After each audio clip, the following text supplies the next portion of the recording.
Hi, I'm Anna. Welcome back to Books on the Go.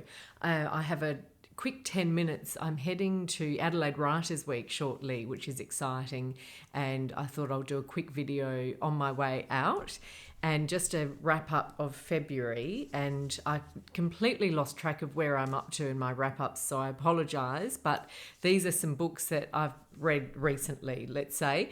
And the first one is Pine Islands by Marion Poschman, translated by Calleja. And this one we did on the podcast a couple of weeks ago, and Annie hated it and I loved it. So take a listen to that if you enjoy hearing us disagree about books. But I think I just went into this with no expectations. I loved the cover. I think the cover is absolutely beautiful, but I didn't know what to expect. And it's a story of what's the main character? Gilbert, I think it is. Yeah, Gilbert, who's a lecturer, and he goes to Japan because he's suddenly convinced himself that his wife is having an affair. So that's the premise, which is sort of absurd, but I liked the fact that she doesn't dwell on that and she just cuts straight into the action. So he's on a flight to Tokyo before you know it, and it's quite random and absurd, and I sort of enjoyed that. And he meets in Tokyo a younger man, a Japanese man, who is carrying around the manual to suicide and looks intent on carrying that out, and sort of they meet at a train station, and Gilbert talks him out of it just by saying this isn't the sort of place you want to do it. And they go to another, like an apartment block, and Gilbert is saying, look, there's no atmosphere here, this isn't right, and in a way that sort of succeeds in talking him down. But along the way they decide to journey to the Pine Islands, which were written about by the poet Basho, and so it becomes a pilgrimage of sorts. And along the way there's this tension between the young man wanting to carry out his wishes and Gilbert finding himself talking him out of it, and reading the poetry of Basho, composing haiku poems, observing the pine trees. And so it's sort of this odd couple journey, but really meditative about Japan and very beautiful, with referencing Basho, and there are all these just beautiful elements. And she doesn't she's a very economical writer, so none of it feels drawn out or overdone. And I wasn't quite sure what happened at the end, but I quite liked that. So for me it was a really lovely, interesting, quirky, I don't like using that word, but quirky, meditative read. And as I say, listen to the podcast if you want to hear a different take on it from Annie. But that's the Pine Islands.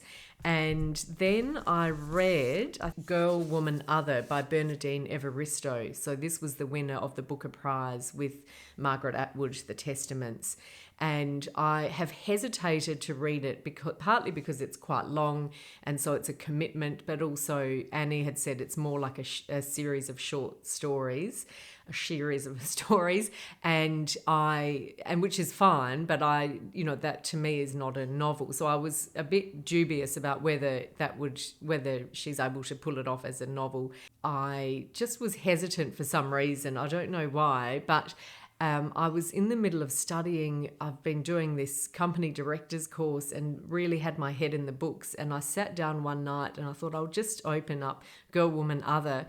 And I saw on the first page that there are no full stops and no capital letters. And I just had to put it down. And I said to Annie, I don't think I can do it. That's it. My brain wasn't there, and I was so impatient with it. And then I picked it up again and thought, I'll just read a few, I have to give it a few pages to do it justice. And after about, I think 5 or 10 pages, I just got into it. And I love what she has done with it. I enjoyed the stories. There isn't much plot. It's the stories of different women in the UK of different ages, races, sexualities, and all of and they are interwoven. They all have a connection with Amma, who's a theatre director, putting on, I think, the first play at the National Theatre that's by a black woman, directed by a black woman, from memory. And so they do connect with Amma along the way, and it's enough to give you a sense of that it is coherent, but they're very much independent stories. But the style is interesting, and I never enjoy innovative style, which is just for the sake of it. It has to really be working with the story. But I found it just beautiful the way she would phrase a paragraph, and sometimes it became more like poetry or spoken word verse, which I think she also has done in the past. And so there's that sense of rhythm to it, where sometimes a neat, clean, sort of perfect sentence would be too perfect and too tidy for the scene or for this life or for this character. And so it made sense to me as I got more into it, and I really loved some of it was utterly poetic and really beautiful. The characters are interesting. It was just a very easy read, actually.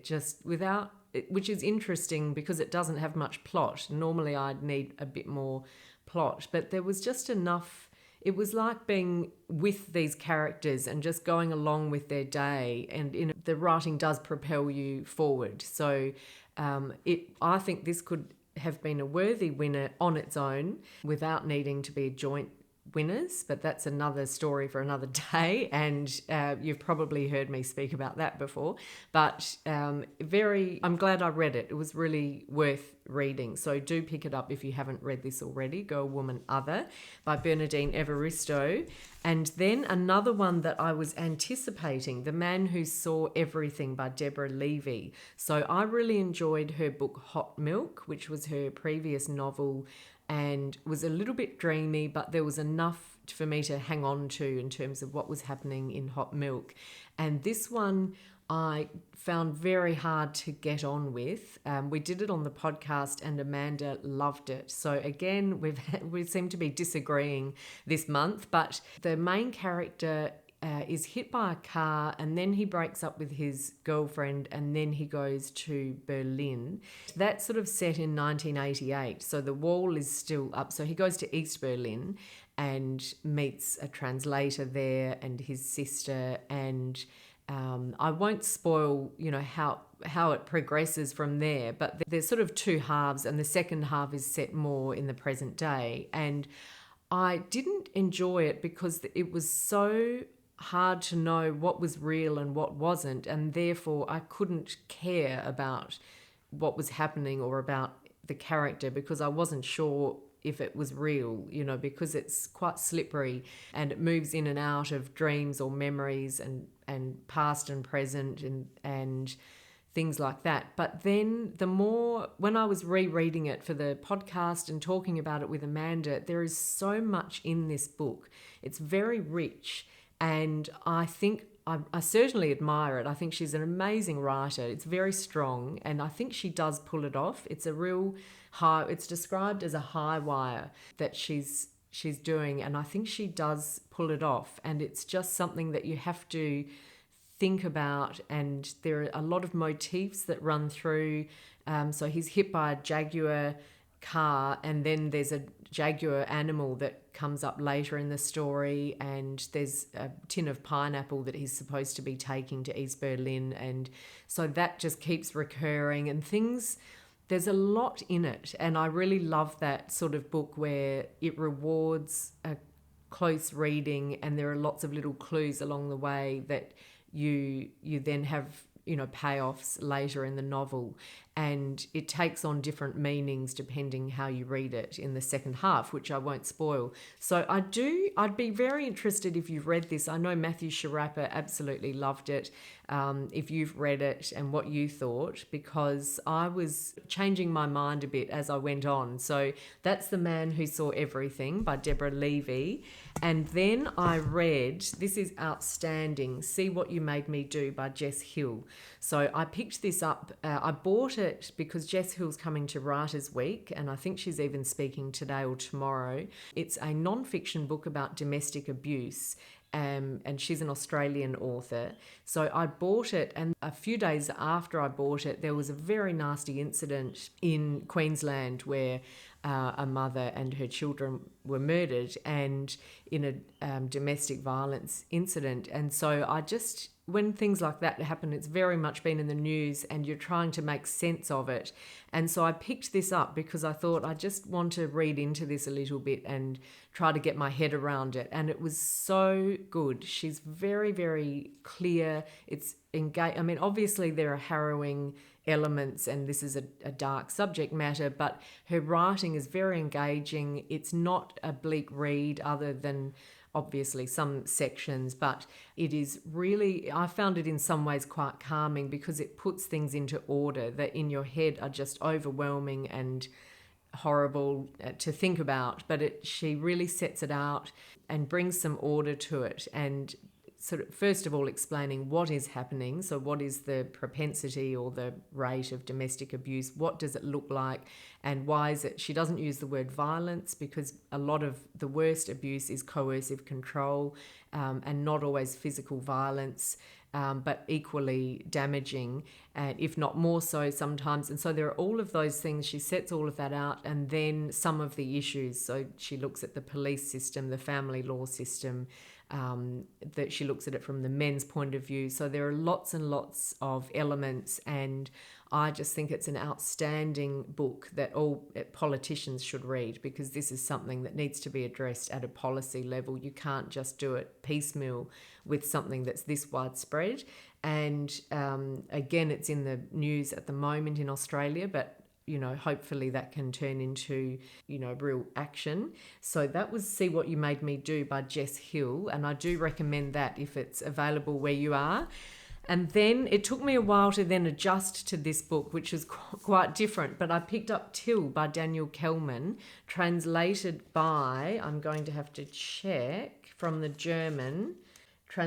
from the German by Ross Benjamin. So I loved Measuring the World by Daniel Kehlmann. And so when I hadn't even known that he had a new book coming out. So when I saw this at Imprints the other day, I just immediately bought it, not knowing anything about it.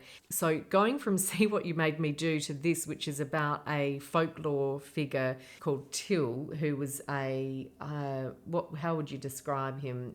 So it's from the German fabulist tradition, and mixing, or according to Salman Rushdie, mixing sort of the brothers Grimm and then into the legendary prankster figure of Tyll Eulenspiegel. So that is the sort of storyline, or the main character. And so after See What You Made Me Do, it took me a little while just to care about this, if you know what I mean, but just to get into that, quite a different story. And then I thought, I don't know if I'm getting on with this, and I read mixed reviews, and now I'm just quite into it, and I think the story's picked up and I'm enjoying it. And so I think I'm settled into this. I feel like I'm in a German folk story, but it's got elements of history. So there's a character who was involved in the Guy Fawkes plot and things like that, so from the 1600s.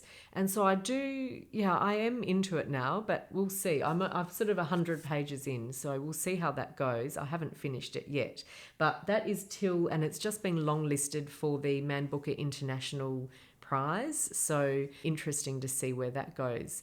So let me know what you've been reading, and I will see you soon. Bye for now.